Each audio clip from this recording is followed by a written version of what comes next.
ಸಾಕಷ್ಟು ಚರ್ಚೆಗೆ ಕಾರಣವಾಗಿರುವ ಜಾತಿ ಜನಗಣತಿ ವಿಚಾರ ಇದೀಗ ಕುತೂಹಲದ ಘಟ್ಟಕ್ಕೆ ತಲುಪಿದೆ. ಸಾಮಾಜಿಕ ಶೈಕ್ಷಣಿಕ ಸಮೀಕ್ಷೆ ಕುರಿತಾಗಿ ಬಹಿರಂಗಗೊಳ್ಳುತ್ತಿರುವ ಅಂಕಿ ಸಂಖ್ಯೆಗಳು ಪ್ರಭಾವಿ ಸಮುದಾಯಗಳ ವಿರೋಧಕ್ಕೆ ಕಾರಣವಾಗುತ್ತಿದೆ. ಈ ನಡುವೆ ವೀರಶೈವ ಲಿಂಗಾಯತ ಮಹಾಸಭಾ ಮತ್ತು ಒಕ್ಕಲಿಗರ ಸಂಘಗಳ ಮುಂದಿನ ಹೆಜ್ಜೆಗಳು ಕುತೂಹಲಕ್ಕೆ ಕಾರಣವಾಗಿದೆ. ಗದ್ದಲದ ನಡುವೆ ಒಕ್ಕಲಿಗ ಸಂಘ ಮಂಗಳವಾರ ದಿಢೀರ್ ಸಭೆಯನ್ನ ಕರೆದಿದೆ. ಇದರ ನಡುವೆ ಡಿಸಿಎಂ ಡಿಕೆ ಶಿವಕುಮಾರ್ ಅವರು ಒಕ್ಕಲಿಗರ ಶಾಸಕರು ಸಚಿವರ ಪ್ರತ್ಯೇಕ ಸಭೆಯನ್ನ ಕರೆದಿದ್ದಾರೆ. ಈ ಎಲ್ಲ ಹಿನ್ನೆಲೆಯಲ್ಲಿ ಇಂದು ಸಾಕಷ್ಟು ಬೆಳವಣಿಗೆಗಳು ನಡೆಯುತ್ತಿದೆ.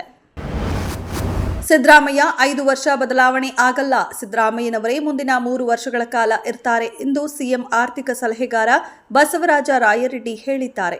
ಅವರು ಇಂದು ಕೊಪ್ಪಳದಲ್ಲಿ ಮಾತನಾಡಿ, ಡಿಕೆ ಶಿವಕುಮಾರ್ ಯಾಕೆ ಸಿಎಂ ಆಗಬಾರದು ಎನ್ನುವ ಪ್ರಶ್ನೆಗೆ ಉತ್ತರಿಸುತ್ತಾ, ನನ್ನ ಪ್ರಕಾರ ಸಿಎಂ ಸಿದ್ದರಾಮಯ್ಯ ಇನ್ನು 3 ವರ್ಷ ಇರ್ತಾರೆ. ಸಿದ್ದರಾಮಯ್ಯ ಅವರಿಗೆ ಬದ್ಧತೆ ಇದೆ. ಶಿವಕುಮಾರ್ ಕೆಪಿಸಿಸಿ ಅಧ್ಯಕ್ಷರಾಗಿ ಮುಂದುವರಿಯುತ್ತಾರೆ. ಸದ್ಯ ಬದಲಾವಣೆ ಇಲ್ಲ ಎಂದರು. ಇದೇ ವೇಳೆ ಮುಸ್ಲಿಮರ ಮದುವೆ ವಿಚಾರವಾಗಿ ರಾಯರೆಡ್ಡಿ ವಿವಾದಾತ್ಮಕ ಹೇಳಿಕೆ ನೀಡಿದ್ದು, ಮುಸ್ಲಿಮರ ಮದುವೆ ಕಾಂಟ್ರಾಕ್ಟ್ ಮ್ಯಾರೇಜ್ ಹಿಂದೂಗಳ ತರಹ 7 ಜನ್ಮದ ಅನುಬಂಧ ಅಲ್ಲ ಅವರದ್ದು ಎಂದರು. ಹುಬ್ಬಳ್ಳಿಯಲ್ಲಿ ಬಾಲಕಿ ಮೇಲಿನ ಅತ್ಯಾಚಾರ ಮತ್ತು ಕೊಲೆ ಪ್ರಕರಣ ರಾಜ್ಯವನ್ನೇ ಬೆಚ್ಚಿ ಬೀಳಿಸಿದೆ. ಪುಟಾಣಿ ಬಾಲಕಿಯನ್ನ ಅತ್ಯಾಚಾರ ಎಸಗಿ ಕೊಲೆ ನಡೆಸಿದ ಹೀನ ಕೃತ್ಯದ ವಿರುದ್ಧ ಜನಾಕ್ರೋಶ ಭುಗಿಲೆದ್ದಿದೆ. ರೇಪಿಸ್ಟ್ ರಿತೀಶ್ ಕುಮಾರ್ನನ್ನ ಗುಂಡಿಕ್ಕಿ ಹತ್ಯೆ ಮಾಡಿದ ಪೊಲೀಸರ ನಡೆದ ವ್ಯಾಪಕ ಪ್ರಶಂಸೆಯೂ ಕೂಡ ವ್ಯಕ್ತವಾಗುತ್ತಿದೆ. ಸಾಮಾಜಿಕ ಜಾಲತಾಣಗಳಲ್ಲಿ ಹುಬ್ಬಳ್ಳಿ ಧಾರವಾಡ ನಗರ ಪೊಲೀಸ್ ಕಮಿಷನರ್ ಎನ್ ಶಶಿಕುಮಾರ್ ಹಾಗೂ ಪಿಎಸ್ಐ ಅನ್ನಪೂರ್ಣ ಬಗ್ಗೆ ಮೆಚ್ಚುಗೆಯ ಸುರಿಮಳೆ ಕೇಳಿ ಬರುತ್ತಿದೆ.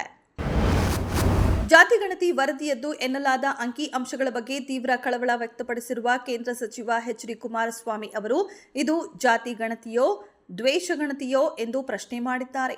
ಅಲ್ಲದೆ ಹಿಂದೆ ಜಾತಿಗಣತಿ ವರದಿಯನ್ನ ವಿರೋಧಿಸಿದ್ದ ಡಿಸಿಎಂ ಡಿಕೆಶಿ ಈಗ ಯೂಟರ್ನ್ ಹೊಡೆದಿರುವ ಬಗ್ಗೆ ಕೇಂದ್ರ ಸಚಿವರು ವ್ಯಂಗ್ಯವಾಡಿದ್ದಾರೆ. ಈ ಬಗ್ಗೆ ಮಾಧ್ಯಮ ಹೇಳಿಕೆ ನೀಡಿರುವ ಅವರು ಮಂಡ್ಯ, ಕೋಲಾರ, ಚಿಕ್ಕಬಳ್ಳಾಪುರ, ರಾಮನಗರ, ಬೆಂಗಳೂರು ಗ್ರಾಮಾಂತರ, ತುಮಕೂರು, ಚಿತ್ರದುರ್ಗ ಸೇರಿ ಹಳೆ ಮೈಸೂರು ಜಿಲ್ಲೆಗಳಲ್ಲಿ ವಾಸಿಸುವ ಒಕ್ಕಲಿಗ ಸಮುದಾಯದ ಸಂಖ್ಯೆ ಎಷ್ಟು ಎಂದು ಕೇಳಿದ್ದಾರೆ.